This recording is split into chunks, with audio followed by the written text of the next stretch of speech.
Hello, it's Autumn with StampingAVE. We're gonna get started in just a moment. I have the supplies that you'll need set out. You need a card base and some designer series paper that you like both sides, and then a punch or sentiment or a die cut like a butterfly or something would work too. So give me just one more second to get things pulled up.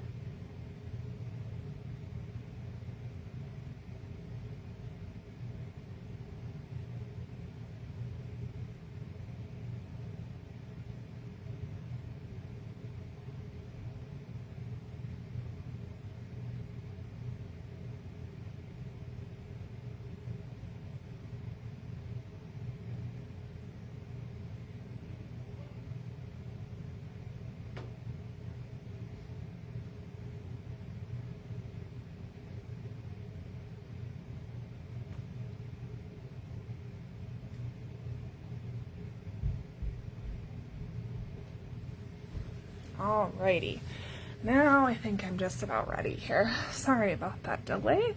Facebook was being a little bit slow on my computer. So I'm gonna get started here, and I'm gonna show you how to make this collar fold card. So this is one of the options that you have when you're using the Stampin' Up Designer Series paper, and it's a great way to showcase the front and the back of your paper. So keep in mind while you're creating this card, if your images have a direction, hopefully the back side doesn't, and you'll want to keep that in mind deciding which direction your card can go. So I'm going to create this one fairly similar to how I did my sample, and I'll get some things moved out of the way here.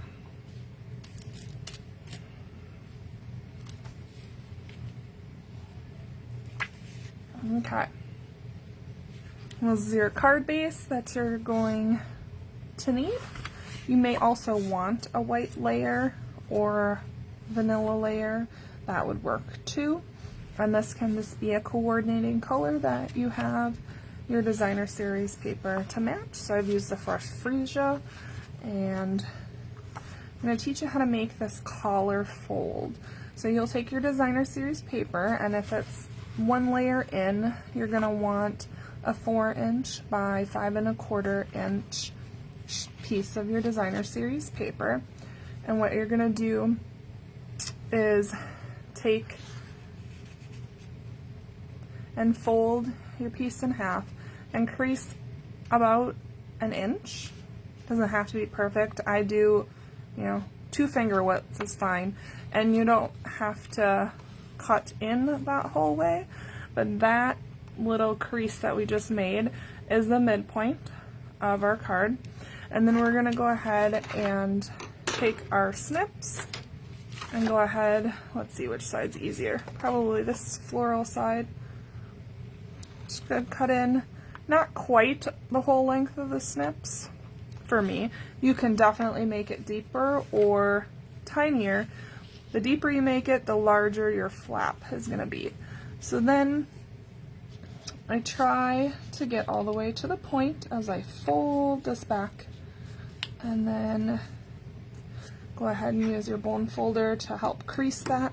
And really you don't need any adhesive. I like having a little bit of lift on that naturally.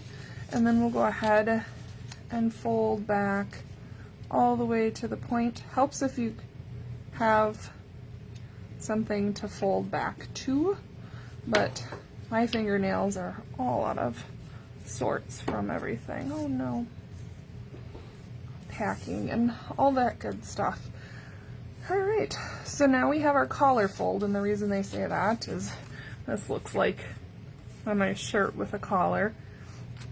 And then I'm going to use my green glue. Little goes a long way, and this will let me wiggle this into place, I'm going to look at these two corners and make sure that they look okay, because these ones, you know, we've folded to them, so they might not be as happy settling in there. But there again is your collar looking shirt, and you're able to show off both sides of this. Now, one thing you can do is stamp here if you want to, but on this card I've chosen to use this embellishment to help hold down my collar, my flaps.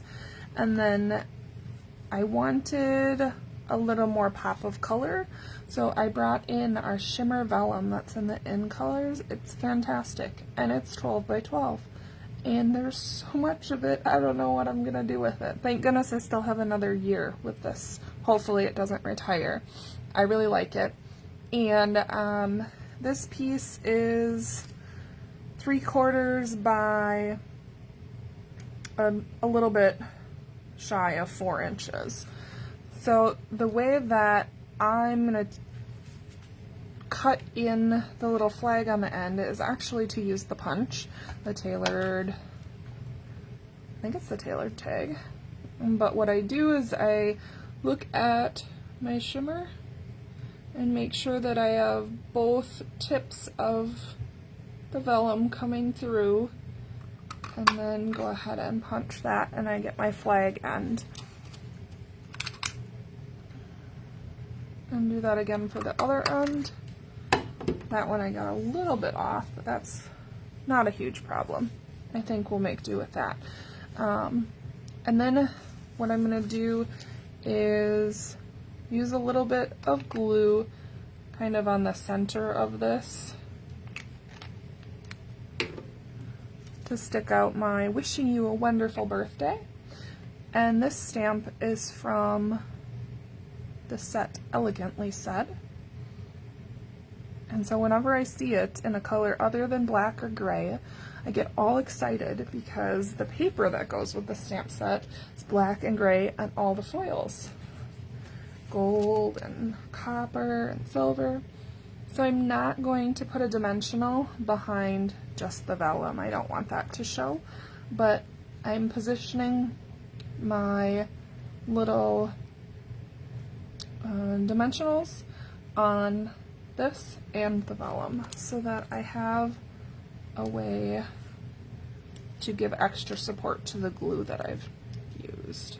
I'll just pull those off.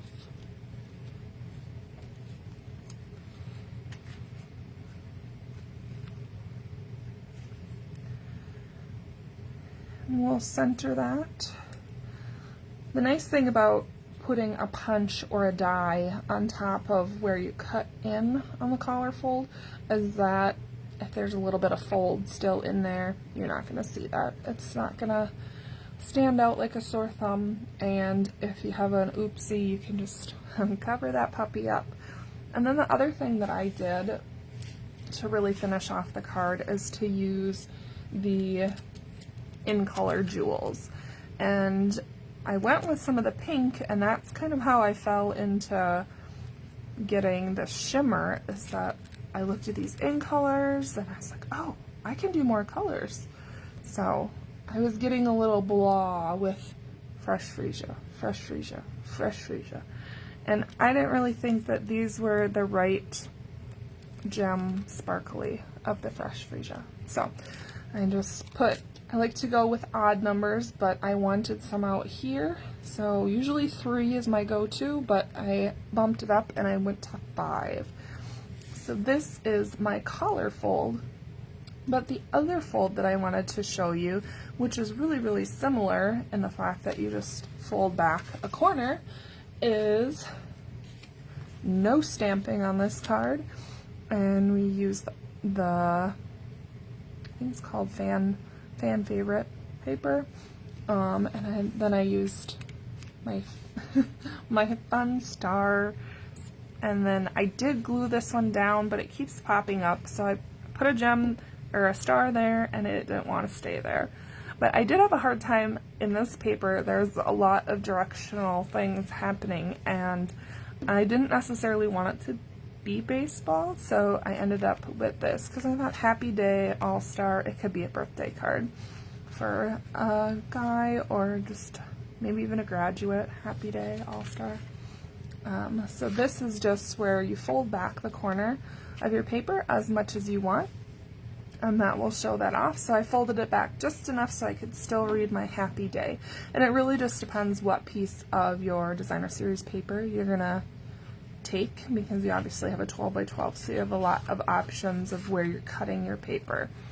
So these are some of the samples that I was getting started with. This is just the corner fold again, and I was gonna make this into a birthday, but we moved up our packing and cleaning, and we've just been working really hard at that. So this one is directional. So if I stamp something, I probably will do it here, or I might punch out and just stick it on this corner to hold that down a bit. I think you could maybe do it that way, unless you really think those look tree-like, and then you probably want to go that direction. Then I used a little bit more paper, again directional, and I was going to sneak something down in here, and I think gold would look nice with this, but again, not completed yet. And this just has some tone on tone of the different greens that are in this gorgeous designer series paper. And my final one of the collar, I was having fun with the fact that there is the misty moonlight here and also on the back side. So I was really wanting to capture that, and I just think those colors all are really fantastic together. So I had those ready to go to show you, and I just wanted to let you know that your designer series paper is great. Just flip it back and you can see both sides on it, and I know that when you play with these folds and see both of your pieces, that you're really going to get a lot more bang for your buck from your designer series paper that you have. So I see something that I wanted to comment on, that I think I cut a lot farther into this designer series paper, probably almost to this halfway mark, to be able to have these flaps folded like this. Here you can't see the edges, but here you can, and so it really gives a different look to the card, because these are the same punches and these are the same size pieces. So you can play around with how far you fold the flap back, and that will give you a completely different look. Please join me next week as we focus on yet another fun designer series paper technique. It is called Rip and Flip. I hope you have a great day, and join me next week. Thanks so much. Bye.